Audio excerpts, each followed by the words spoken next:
This message is not designed for wide distribution or casual consumption, and that distinction matters more than it appears at first glance. It is selective by nature, not because of preference or hierarchy, but because only a certain internal state can register it accurately.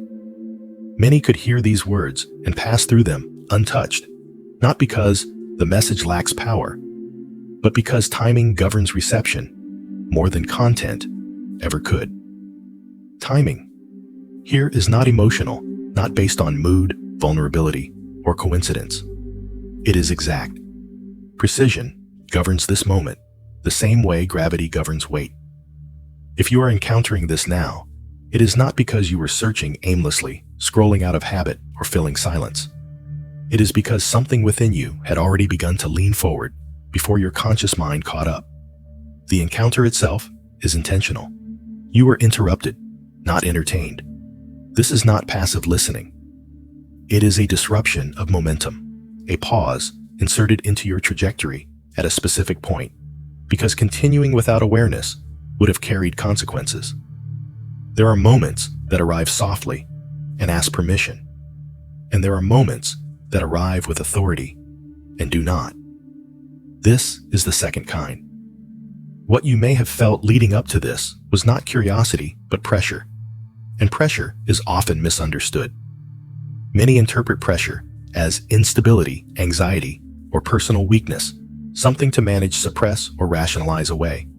But pressure is not always a sign that something is wrong internally.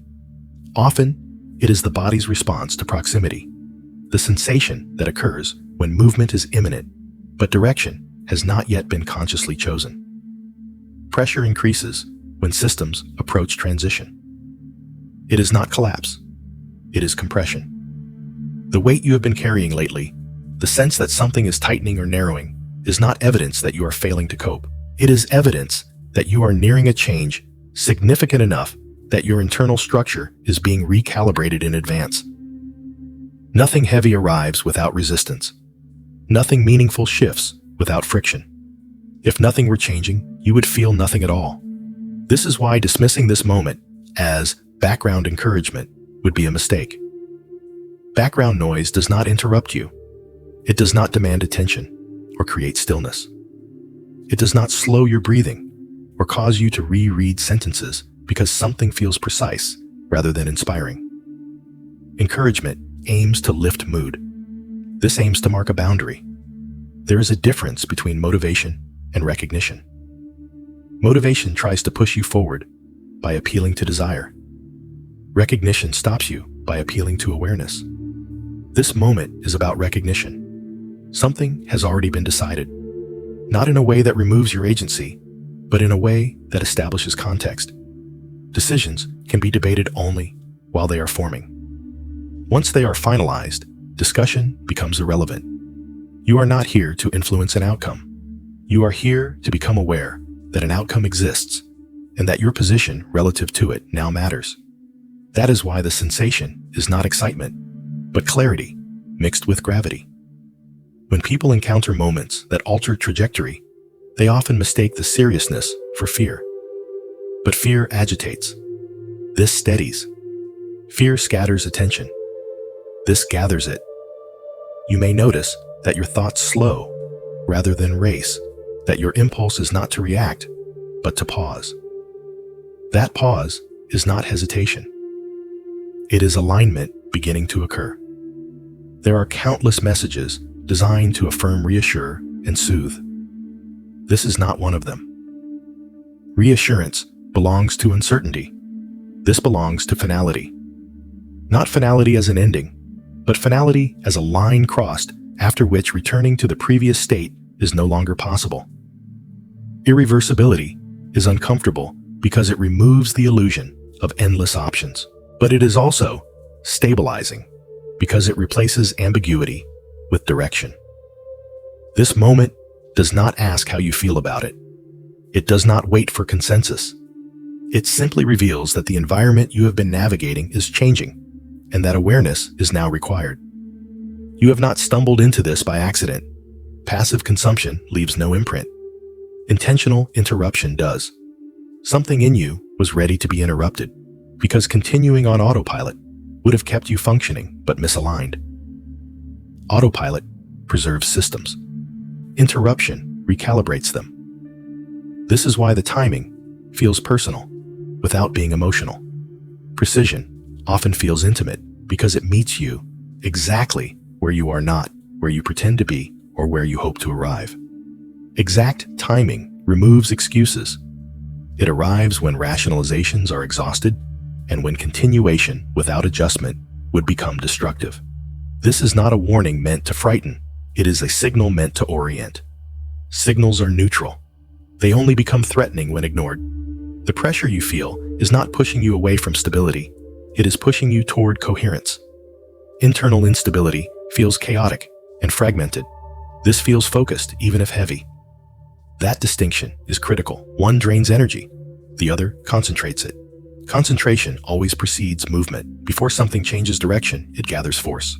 Before a structure is reconfigured, load is redistributed. You are feeling redistribution. That is why old explanations no longer satisfy. That is why surface distractions feel hollow. That is why silence has become louder than noise. None of this is random. Randomness does not produce patterns, and this moment is patterned. It is structured. It carries intention. The expectation here is not that you agree, approve, or understand everything immediately. The expectation is awareness. Awareness is the threshold state. Once you see where you are standing, pretending you are somewhere else becomes impossible. You have been brought here not to be persuaded, but to be informed. The debate phase has passed. What remains is orientation and response. And response does not require haste. It requires honesty. Honesty with yourself about what you have been sensing, what you have been resisting naming, and what you already know, but have postponed acknowledging, because acknowledgement changes responsibility. This message is selective, because only those already under this kind of pressure can hear it accurately. Others will hear words. You will feel positioning. That difference is the proof. Divine movement is often misunderstood because it is frequently explained only through the lens of obedience, as though every shift is a direct response to correct behavior, right choices, or perfected faith. That framework is incomplete. There are moments when movement comes because alignment was achieved, but there are also moments when movement comes because something has simply lasted long enough. Duration itself becomes a trigger. Certain situations are permitted for a season, not because they are good, but because they serve a function. They teach, expose, refine, or reveal limits. Yet every situation carries an expiration date, whether those inside it are aware of that boundary or not. When something persists beyond its assigned lifespan, it does not become neutral. It becomes overdue. And overdue things attract intervention. This is not punishment, and it is not reward. It is correction of timing. There are environments, patterns, and conditions that were never meant to be permanent, even if they became familiar. Familiarity does not grant permission. Survival does not equal endorsement. Many people assume that if something continues, it must be allowed indefinitely. That assumption is false. Continuation can exist alongside countdown. Divine systems are not governed by tolerance alone. They are governed by purpose. When a purpose is fulfilled or exhausted, extension becomes distortion. At that point, movement is no longer optional. It becomes necessary. This is why heaven does not always wait for obedience to act. Sometimes, obedience would arrive too late to prevent damage. Sometimes, compliance would only prolong what has already expired. In those cases, intervention occurs because enough time has passed, enough weight has accumulated, enough evidence has been gathered. The response that follows is not counsel or instruction. It is a decision. Advice implies negotiation. Guidance implies choice. A decision implies closure. When heaven responds at this level, it is not asking what should be done. It is declaring what will no longer continue. This distinction matters because it explains the quality of the atmosphere you have been feeling. What you sense is not anticipation, excitement, or nervous hope. Those emotions belong to beginnings still forming. What you are sensing is finality taking shape. Finality has weight. It compresses space. It changes the air. People often describe it as heaviness mixed with clarity, not because something new has fully arrived, but because something old is being removed with authority. There is a charge to it, but not the restless kind. It is the charge of inevitability.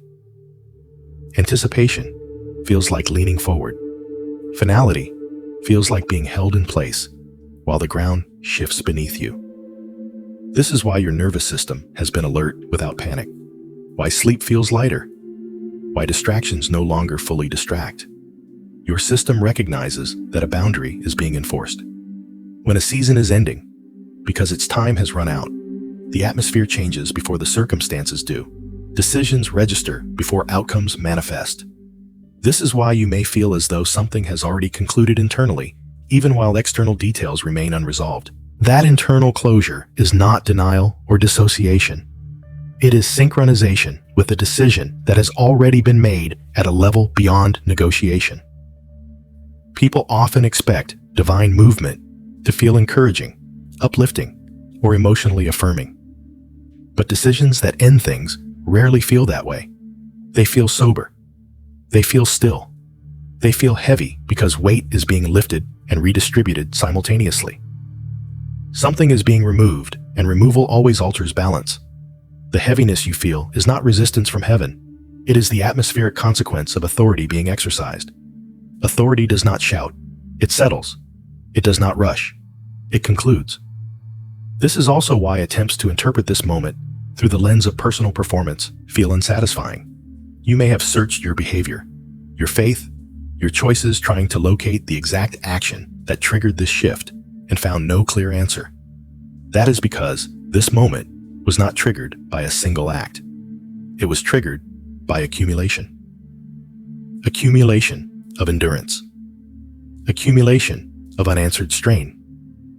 Accumulation of a condition existing longer than it was designed to. When duration reaches its limit, movement follows regardless of whether the people involved feel ready. Readiness is not always emotional comfort. Sometimes readiness is simply capacity, having been built quietly through prolonged exposure. Heaven does not wait indefinitely for recognition when damage would increase. At a certain point, protection looks like interruption. This is why the response feels decisive rather than instructional. You are not being coached through improvement. You are being repositioned because continuation is no longer permitted. The heaviness is the marker. It tells you that this is not a suggestion phase. Suggestions feel light because they can be ignored. Decisions feel dense because they must be integrated. What you are feeling is not the excitement of possibility, but the gravity of inevitability. Something has reached its final measure. That does not mean what comes next will be easy or immediately visible. It means the argument is over. When heaven decides, the debate ends, even if the implementation unfolds gradually. The atmosphere changes first, because awareness must adjust before reality reorganizes. This is not something you are imagining or creating through belief. It is something you are detecting, because your internal sensitivity is aligned enough to register shifts before they surface. The charge in the air is not telling you to hurry. It is telling you to stop misinterpreting this as temporary. Temporary situations fluctuate. Expired ones conclude. This moment carries the signature of conclusion, not because everything is finished, but because something is no longer allowed to continue. That awareness alone changes how you stand, how you choose, and how you respond. You are not being advised to prepare. Preparation already happened through duration. You are being informed that a line has been crossed. The weight you feel is not fear of what is coming. It is the pressure release that occurs when what should have ended finally does. The origin of this moment does not begin with you as an individual choice maker standing alone in time. It begins further back, embedded in bloodlines, encoded in histories you did not witness, carried through bodies that learned how to endure before they learned how to speak about it. What you are standing inside is not a sudden activation caused by a recent decision or insight. It is momentum. Momentum has weight, direction, and memory. It accumulates slowly, invisibly, often across generations, until it reaches a threshold where remaining dormant would violate its own purpose. That threshold has been reached. This is why the moment feels larger than your personal narrative. It is not asking for your permission, because it was not initiated by you. It was prepared for you. Long before you had language for faith, prayers were spoken in your bloodline that never received immediate answers. Some were whispered, some were screamed, some were never verbalized at all, carried instead as posture, as refusal to quit, as silent decisions made under exhaustion. There were people before you who did not have the luxury of clarity. They operated without frameworks, without reassurance, without feedback. Their faith was not expressive. It was functional. It showed up as endurance. It showed up as staying. It showed up as continuing when there was no visible reason to do so. That kind of faith does not dissipate when the person dies. It accumulates. It settles into lineage like sediment, layer upon layer, each generation adding weight through survival restraint and unfinished hope. You are not imagining the density of this moment. You are feeling compounded history pressing forward. There were prayers in your bloodline that were never answered because the answer required conditions that did not yet exist. Heaven does not rush outcomes that would collapse the carrier. Sometimes the answer is delayed, not because it is denied, but because it requires a different nervous system, a different level of awareness, a different kind of vessel. That vessel is not an accident. It is built over time through repeated exposure to strain. Many of those before you carried the assignment, but not the capacity to execute it fully. They carried fragments. They held pieces. They endured without understanding what their endurance was feeding. You are standing at the convergence point of that accumulation. This is not favoritism. It is timing. When generational accumulation reaches a certain density, intervention becomes necessary because stagnation would cause distortion. At that point, movement is not optional. It is required to preserve integrity. This is why this moment feels activated rather than inspired. Inspiration floats. Activation presses. You are not being invited into possibility. You are being positioned inside consequence. The prayers behind you did not ask for comfort. They asked for continuation. They asked for survival. They asked for something to eventually change, even if they would never see it. Those requests did not expire when the speakers did. They remained active, waiting for a point of convergence strong enough to hold the response. That point is not emotional readiness. It is structural readiness. It is the presence of someone whose internal architecture can withstand resolution. Exhaustion plays a role here, because exhaustion strips performance. It leaves only what is real. Faith exercised under exhaustion is the most honest form of alignment, because it is no longer fueled by hope of immediate reward. It is sustained by something deeper, quieter, and more stable. That frequency does not go unnoticed. It registers across time. This is why the intervention you are sensing does not feel dramatic. It feels heavy settled and unavoidable. It carries the signature of something that has waited long enough. You are not standing at the beginning of a story. You are standing at the point where accumulated faith endurance and unfinished prayers require a response to maintain balance. Generational momentum does not ask whether you feel ready. It arrives because the system has reached capacity. When enough strain has been absorbed without collapse, the structure qualifies for release. This is why you may feel an unexplainable sense of responsibility that predates your conscious goals. It is not pressure to perform. It is gravity from behind. Something is moving through you, not originating from you. That distinction matters because it removes self-blame and self-glorification simultaneously. You are not late and you are not special. You are precise. You are positioned where accumulated effort meets present capacity. Intervention at this level is not reactive. It is corrective. It corrects imbalance created by prolonged waiting. It honors what was carried without requiring those carriers to still be alive to witness the outcome. This is how generational faith resolves itself, not through spectacle, but through inevitability. What you are inside of now is the fulfillment phase of endurance that never had language. The reason it feels so steady and so weighty is because it is not fueled by emotion. It is fueled by inheritance. Something has crossed from potential into decision because the accumulation behind you demanded it. You are not being asked to create momentum. You are being asked to recognize that you are standing inside it. To redefine chosen correctly, it must be stripped of sentiment, ego, and fantasy. Chosen does not mean preferred, admired, protected, or elevated for comfort. Chosen means assigned. It means entrusted with ownership that carries consequence. Favoritism implies indulgence without responsibility. Selection implies burden with direction. Divine choosing is not an emotional endorsement of worth, nor is it a reward for moral cleanliness or spiritual performance. It is functional. It is logistical. It is directional. When something is chosen, it is not being praised. It is being positioned for use. Ownership always precedes accountability.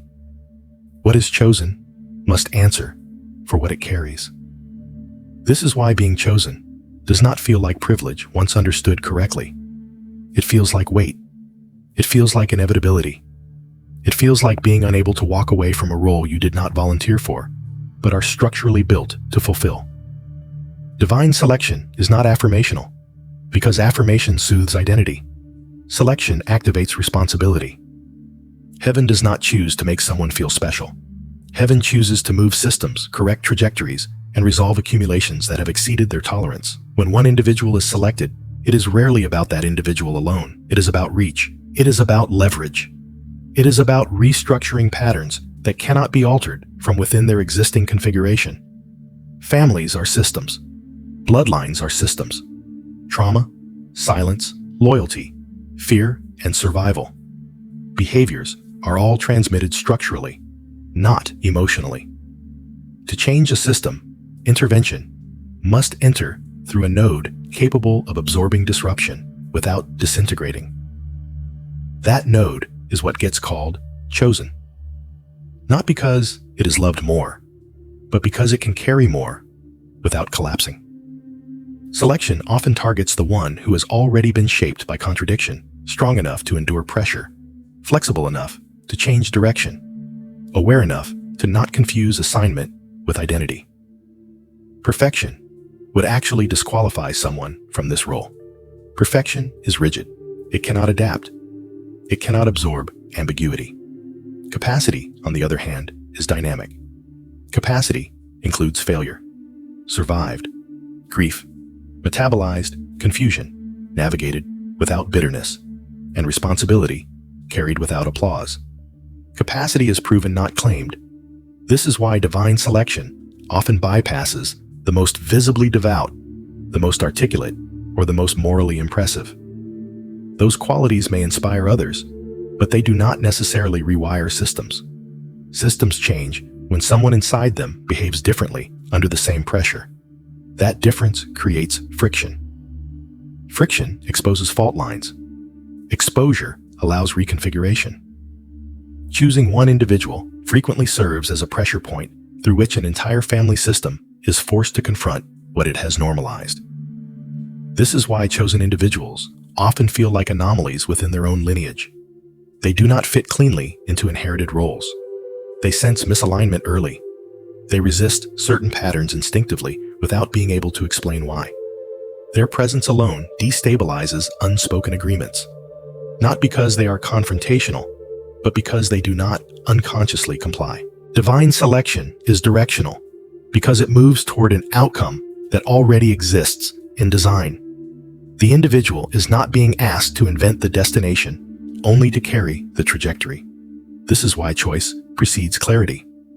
You are selected before you understand why, because understanding is not the qualification.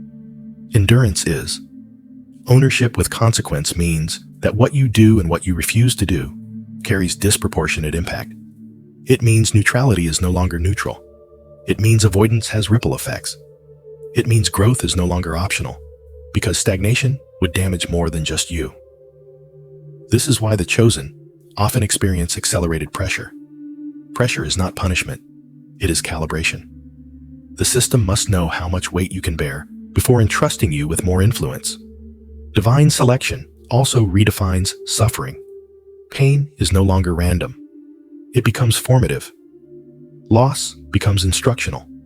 Delay becomes structural reinforcement. This does not romanticize hardship. It contextualizes it. The chosen are not spared difficulty. They are refined by it because refinement increases carrying capacity. Capacity, not perfection, determines selection because perfection avoids error, while capacity learns from it. Capacity integrates contradiction. Capacity survives disillusionment without collapsing into cynicism. Capacity holds truth without becoming cruel. These are functional traits, not moral trophies. They are necessary for anyone tasked with altering inherited dynamics without replicating them.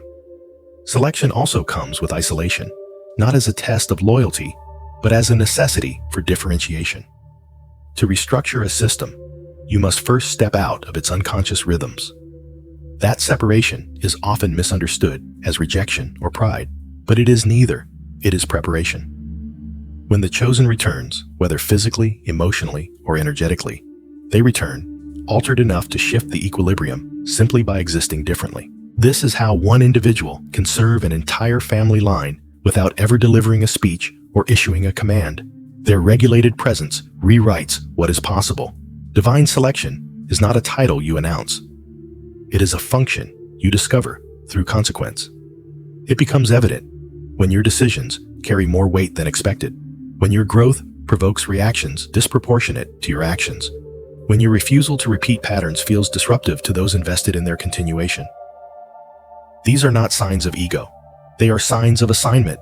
Ownership with consequence means you do not get to opt out of integrity without cost. It means your alignment matters beyond personal peace. It means your healing is not private, it is infrastructural.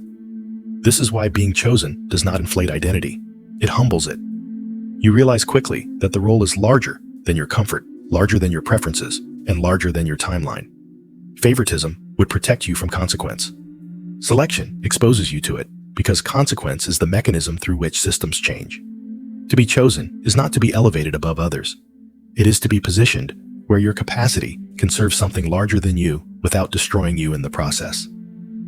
There is a critical difference between managing a cycle and ending one, and most lives never reach the point where that distinction matters. Managing cycles is about adaptation. It is about learning how to survive recurring patterns with less damage, more awareness, or improved coping mechanisms. It is learning how to function inside a structure that remains fundamentally unchanged. Ending a cycle, however, is not therapeutic. It is surgical. It does not adjust symptoms. It removes permission. This moment is not about treatment mitigation or improved endurance. It is about termination. A cutoff is different from a cure. A cure implies restoration to a previous healthy state. A cutoff implies that what existed is no longer allowed to exist at all. What you are standing inside is not an intervention meant to help you tolerate what has always been there. It is the moment where tolerance is revoked. Cycles persist, not because they are powerful, but because they are permitted. Permission can be unconscious, inherited, normalized, or rationalized, but it is still permission. Patterns repeat because they are allowed to complete their loop without obstruction. Even suffering becomes habitual when it is familiar. Families often mistake familiarity for inevitability. They mistake endurance for virtue. They mistake survival for resolution. Managing cycles teaches people how to live inside repetition without questioning its legitimacy. Ending a cycle questions its right to exist at all. That is why this moment feels severe rather than comforting. It is not designed to soothe. It is designed to sever. A cutoff does not negotiate with what it removes. It does not explain itself.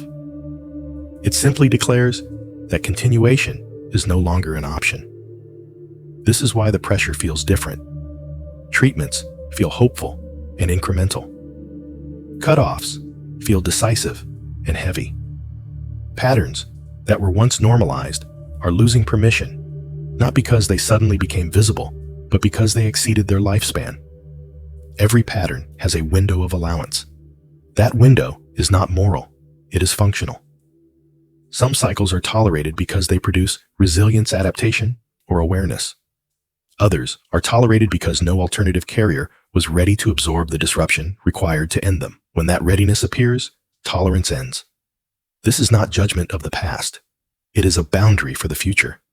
Previous generations often lived their entire lives managing cycles because ending them would have destroyed the fragile stability they depended on to survive. Survival was the priority. Ending the pattern would have cost them too much, so they adapted, coped, rationalized, or numbed. This does not make them weak. It makes them constrained by context. But constraints do not last forever. What could not be ended then does not earn eternal permission to continue now. Finality does not require blame. It requires capacity. What haunted previous generations is not being revisited for analysis or healing alone. It is being halted. Haunting implies persistence without resolution. It implies unfinished business, echoing forward because it was never confronted with authority.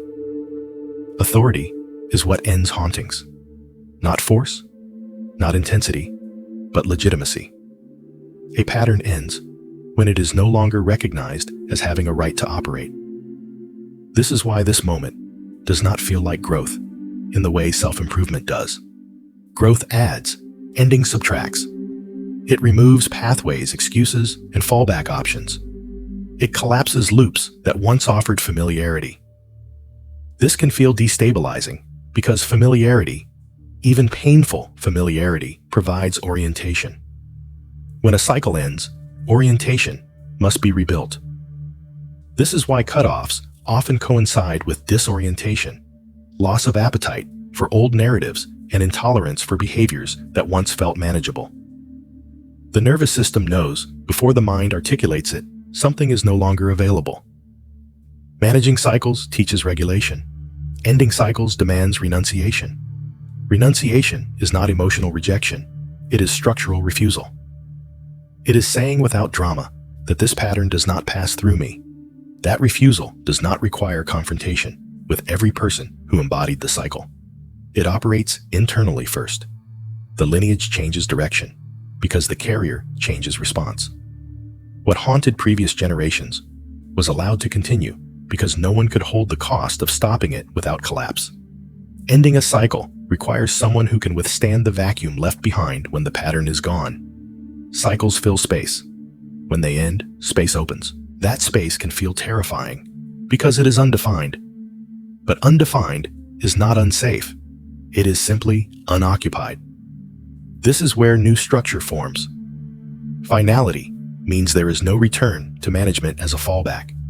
You are not being asked to cope better with the same pattern. You are being positioned where the pattern cannot reach forward. This does not erase history. It terminates transmission. What came before still exists as memory and consequence, but it no longer dictates what comes next. That distinction matters. Ending a cycle does not deny what happened. It denies its authority to repeat. Patterns once normalized are losing permission because normalization is a social agreement, not a law.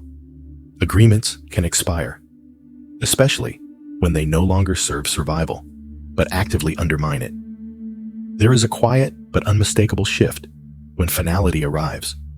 The old pattern may try to resurface with intensity, nostalgia, or fear, but its tone changes. It feels desperate rather than dominant. That desperation is not a sign of its strength returning. It is the echo of something realizing it has lost its future. This is why this moment feels non-negotiable. Treatments involve choice. You can opt in or out. Cutoffs happen whether you feel ready or not, because readiness has already been assessed at a deeper level.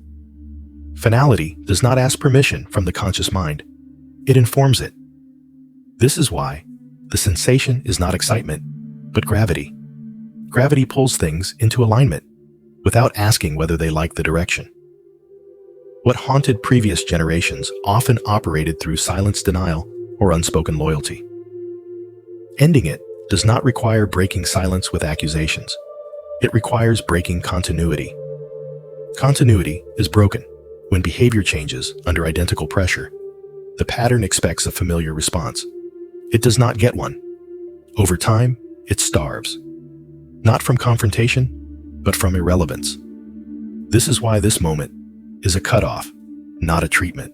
You are not being healed so you can tolerate the same thing more gracefully. You are being positioned where the same thing cannot proceed. Finality means that even if you wanted to return to old patterns, you would find them inaccessible. They no longer fit your nervous system. They no longer align with your perception. They no longer provide relief. This is not willpower. It is incompatibility. What haunted previous generations will not be allowed to continue forward because continuation requires a host. Hosts are withdrawn when capacity outgrows tolerance. This is not rebellion against ancestry. It is completion of it. The lineage does not end in erasure. It ends in resolution. Resolution is not happiness. It is closure. Closure is when something no longer needs to repeat to be understood. This is why this moment does not feel dramatic.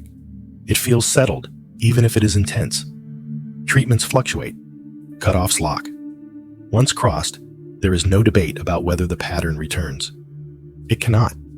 The permission structure that sustained it is gone.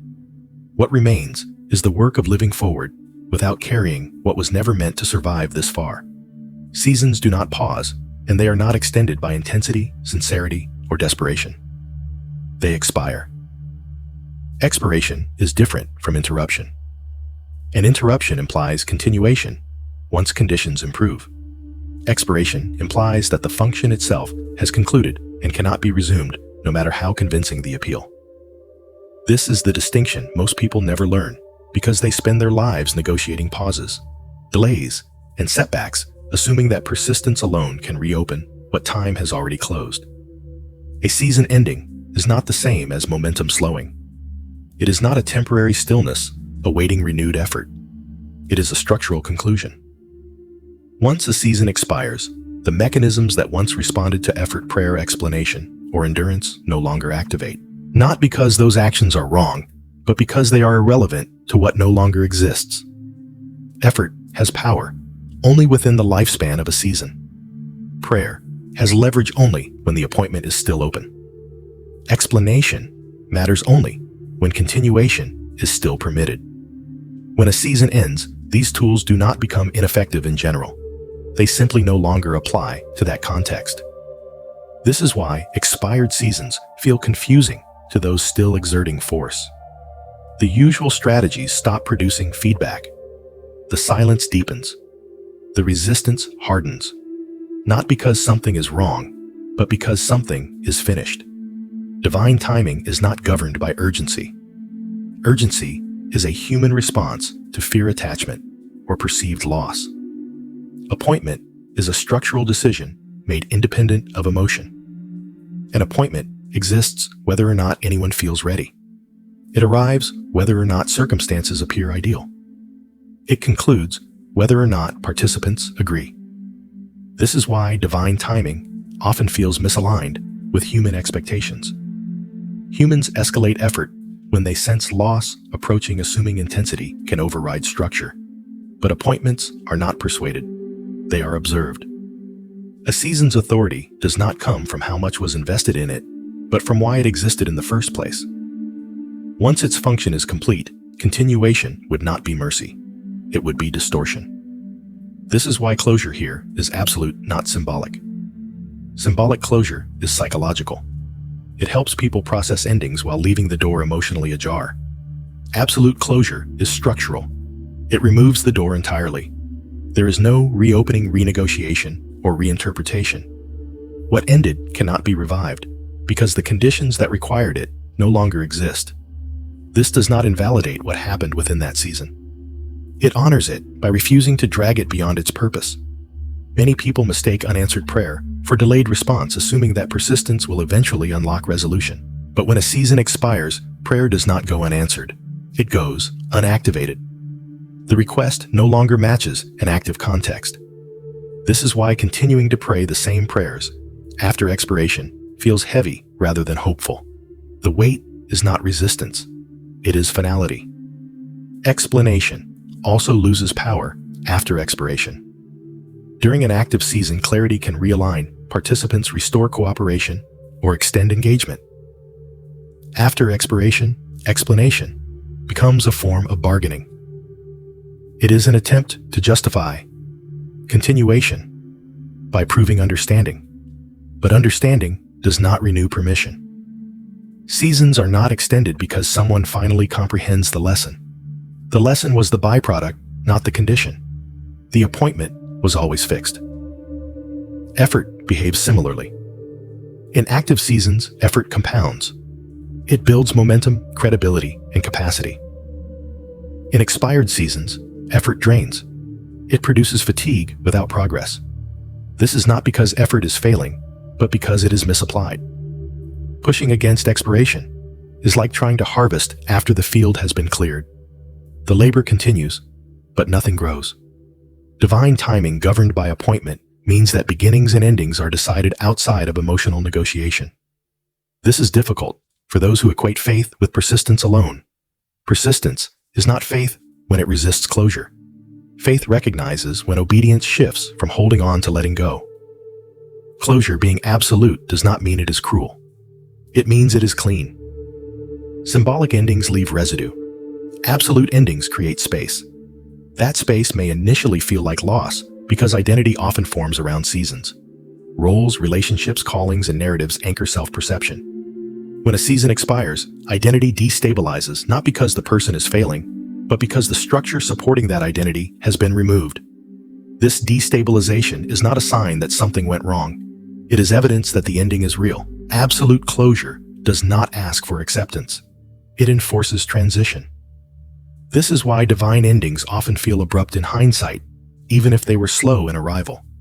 The lead-up may have involved warnings, discomfort, or diminishing returns, but the actual cutoff feels sudden because the permission simply stops. There is no tapering. This protects what comes next. Lingering attachment to expired seasons contaminates future assignments. Divine timing protects trajectory by enforcing clean breaks. Appointments are not emotional milestones. They are structural hinges. When one closes, another becomes accessible, but only if the first is fully relinquished. Attempting to carry an expired season forward delays nothing except the willingness to step into what is now available. Closure being absolute also means that no amount of regret can reverse it. Regret assumes alternative timelines remain open. Appointment-based timing means alternatives were never available, only sequence. This reframes loss. You did not miss what ended. You completed it. Completion does not require satisfaction. It requires finality. Many people stay trapped because they keep trying to extract meaning from expired seasons instead of releasing them. Meaning continues to reveal itself, but it does not reopen what closed. This distinction matters. Closure is not symbolic because symbolism invites reinterpretation.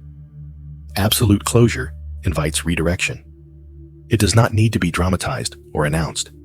It simply becomes evident when old efforts stop yielding response and new paths begin appearing without force. This is not coincidence. It is sequencing. Divine timing does not rush because rushing implies risk of error. Appointment implies inevitability. When the appointed time arrives, movement occurs regardless of readiness. When the appointed time ends, continuation becomes impossible regardless of desire. This is why closure feels non-negotiable. You are not being asked to agree with it. You are being positioned to move beyond it. Absolute closure is not the absence of compassion. It is the presence of order.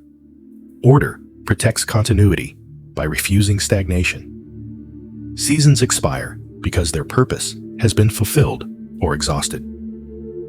Extending them would not deepen wisdom. It would dilute it.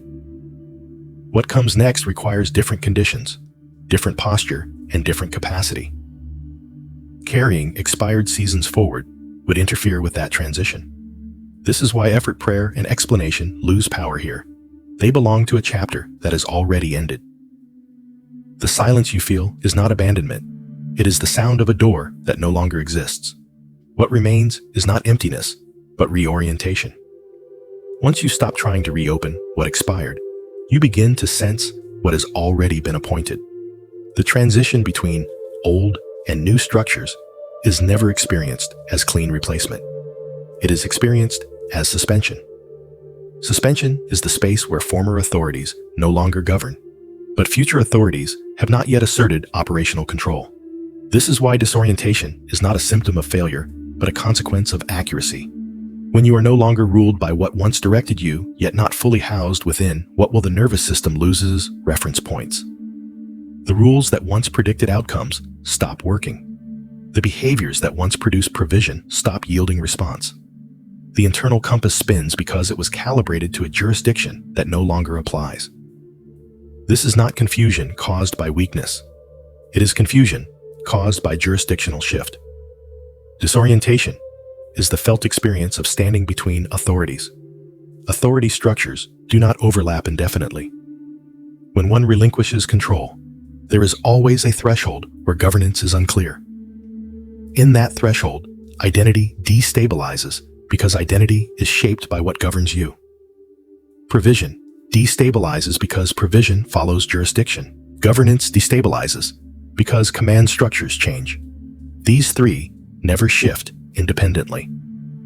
Identity, provision, and governance move together because they are structurally linked. This is why transitions feel comprehensive rather than localized. People often expect change to arrive in one domain at a time, but biblical patterns show otherwise. When God moves someone from one structure to another, the shift is total. Partial transitions would tear the person apart. The wilderness ending before the promise appears is not an anomaly.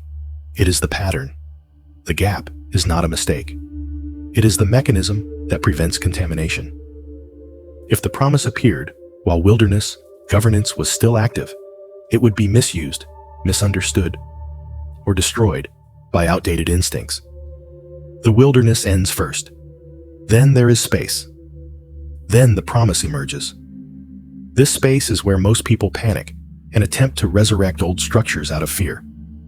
But resurrection is not allowed because regression would reassign authority to something that has already expired. Disorientation is therefore protective. It prevents premature allegiance. You cannot pledge loyalty to the new while still fluent in the old. The transition strips fluency before granting access. This is why clarity disappears before direction appears. Old maps are confiscated before new ones are distributed. This feels cruel to the mind, which seeks continuity, but it is precise to the spirit, which recognizes that continuity would sabotage transformation. Biblical narratives consistently show this sequence. Israel leaves Egypt, but does not immediately enter Canaan. Moses leaves Midian, but does not immediately confront Pharaoh. Jesus leaves obscurity, but does not immediately begin public ministry. There is wilderness first. Authority transitions always include a liminal space where former governance has no claim, and future governance has not yet issued commands. This is where identity is unassigned. You are no longer who you were, but not yet operating as who you will be. Provision changes here as well. Old sources dry up. New sources are not yet visible. This creates dependency without familiarity. Manna appears only in the wilderness, not in Egypt, and not in Canaan. That is significant. Provision matches governance. When governance changes, provision changes with it. Attempting to extract Egypt's provision while under wilderness authority creates conflict. Attempting to demand Canaan's abundance while still under wilderness training creates collapse. This is why provision often feels unstable during transition. It is not punishment, it is recalibration. Governance is also changing simultaneously. In old structures, authority may have come from hierarchy, performance, survival tactics, or inherited roles. In new structures, authority often comes from alignment, stewardship, and internal regulation. The commands sound different. The expectations feel unfamiliar. Silence replaces instruction. because obedience is being rewired from external compliance to internal coherence. Disorientation arises because the old authority voice has gone quiet, but the new one has not yet fully articulated. This silence is not absence. It is transition. Standing between authorities feels like vulnerability because there is no clear enforcement. But it is precisely here that internal governance is tested. Will you self-regulate without external pressure? Will you maintain integrity without immediate reward? Will you trust sequence without visibility? These questions are not asked verbally. They are embedded in the environment. The wilderness ending before the promise appears is consistent because promises require stable identity. Identity is stabilized by stripping away borrowed authority. Borrowed authority includes roles, expectations, validations, and dependencies that were necessary under old governance but incompatible with the new. Disorientation signals that stripping is underway. It is the nervous system adjusting to a new center of gravity. When authority shifts, gravity shifts. What once pulled you loses force. What will pull you has not yet exerted full influence. You feel weightless. This weightlessness can be misinterpreted as lack of direction, but it is actually freedom from compulsion. Compulsion belongs to old authority. Choice belongs to new authority. Identity changes here because identity is no longer reactive. Provision changes because provision is no longer extracted through effort alone, but received through positioning. Governance changes because leadership moves from external enforcement to internal alignment. These changes happening simultaneously is what makes transition so disorienting. If only one shifted at a time, the person could anchor in the others. But total transition removes anchors so new ones can be installed. The biblical wilderness is not just a place. It is a governance model. It removes familiarity, predictability, and self-reliance simultaneously. That is not cruelty. It is clarity. The promise requires a person who can operate without old crutches. The gap ensures that what enters the promise is not Egypt in disguise. Disorientation is therefore not an error state. It is a transitional state. Standing between authorities feels unstable because it is. But instability here is temporary and purposeful. The old structure has released you. The new structure is preparing you. Identity is being rewritten, not by affirmation, but by absence. Provision is being reassigned, not by abundance, but by interruption. Governance is being transferred, not by declaration, but by withdrawal. This is why the transition feels quiet rather than dramatic. Drama belongs to confrontation. Transition belongs to surrender. When the wilderness ends before the promise appears, it ensures that entry into the new is clean. No overlap. No dual citizenship. No divided loyalty. The person who steps into the promise does so without nostalgia for the governance that no longer applies. They are not confused because confusion has already been metabolized. They are not dependent because dependency has already been rewired.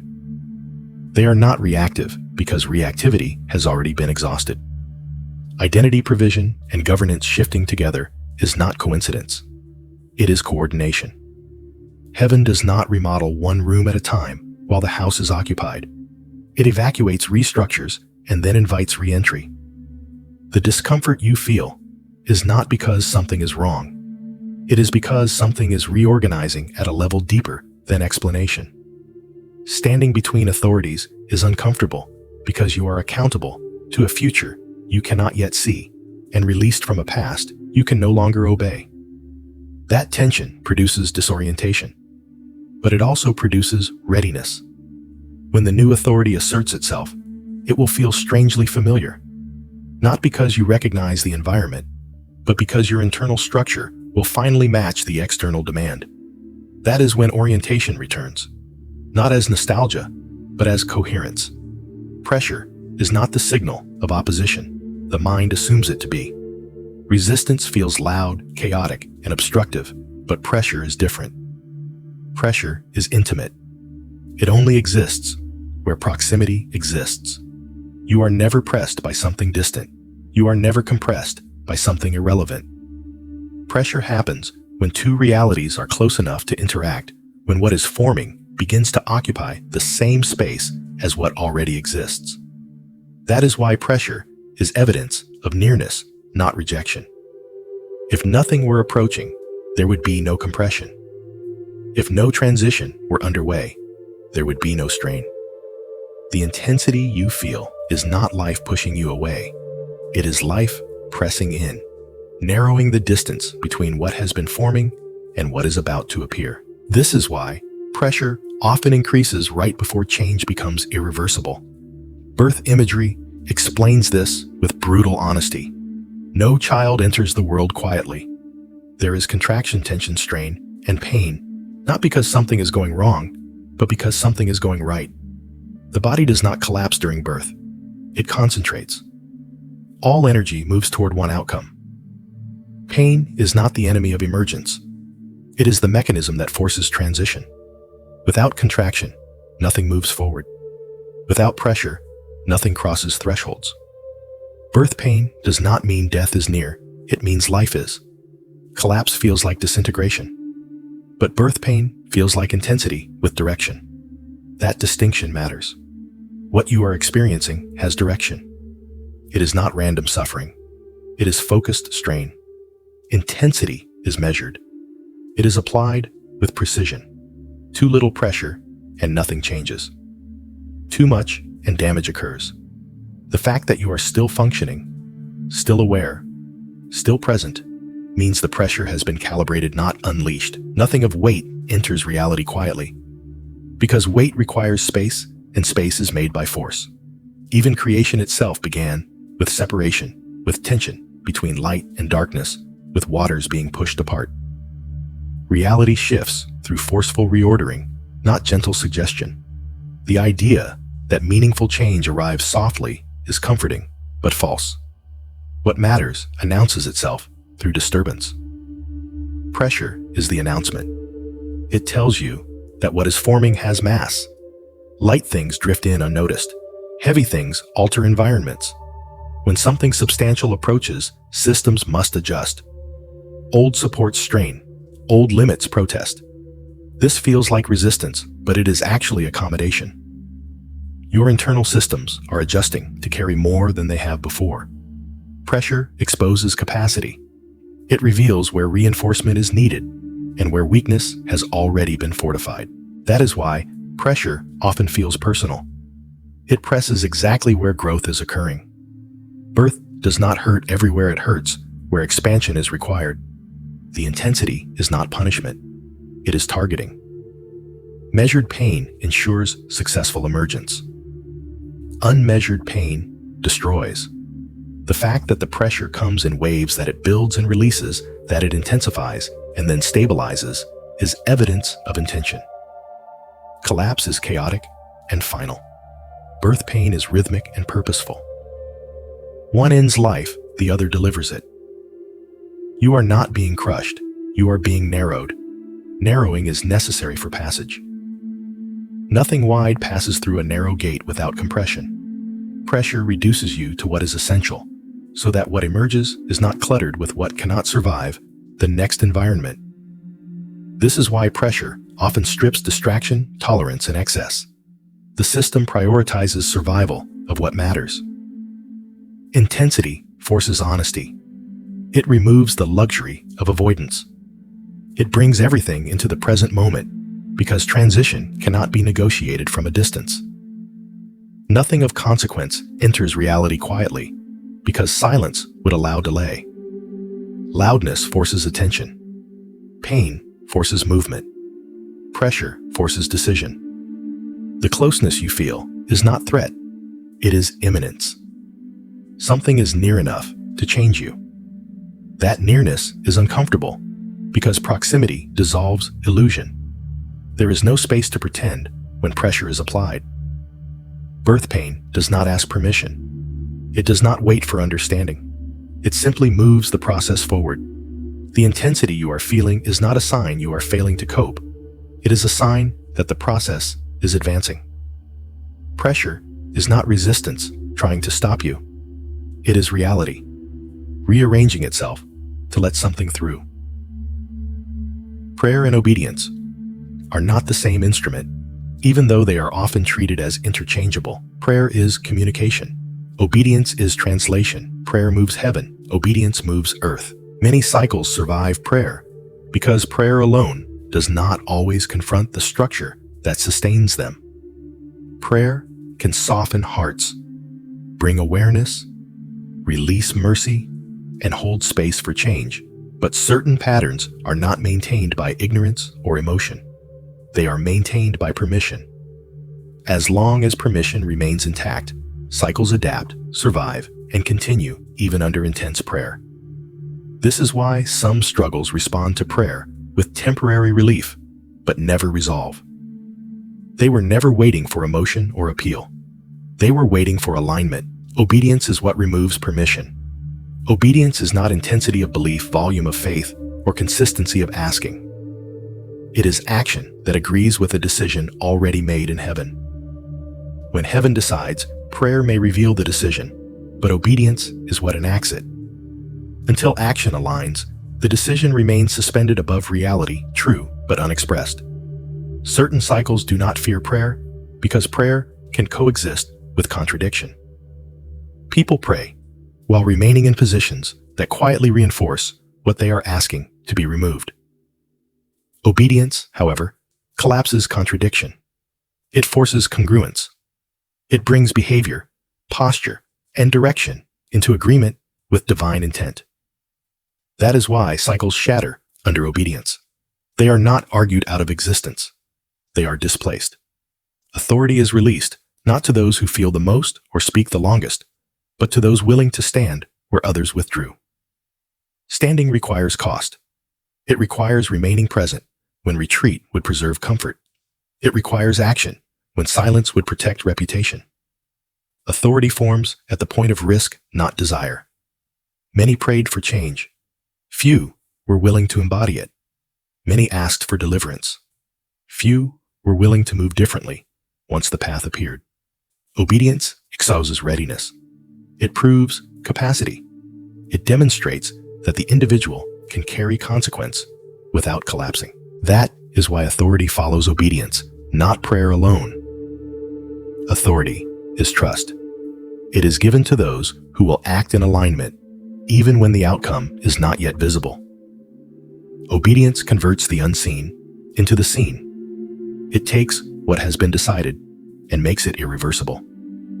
Prayer may invite intervention, but obedience creates interruption. It interrupts cycles, patterns, and permissions that prayer alone can only illuminate. This is why heaven entrusts authority to those who remain when others step back. They are not stronger, they are positioned. They are willing to absorb the tension that change requires. They are willing to act without consensus, comfort, or applause. Through them, divine decisions stop being ideas and start becoming reality.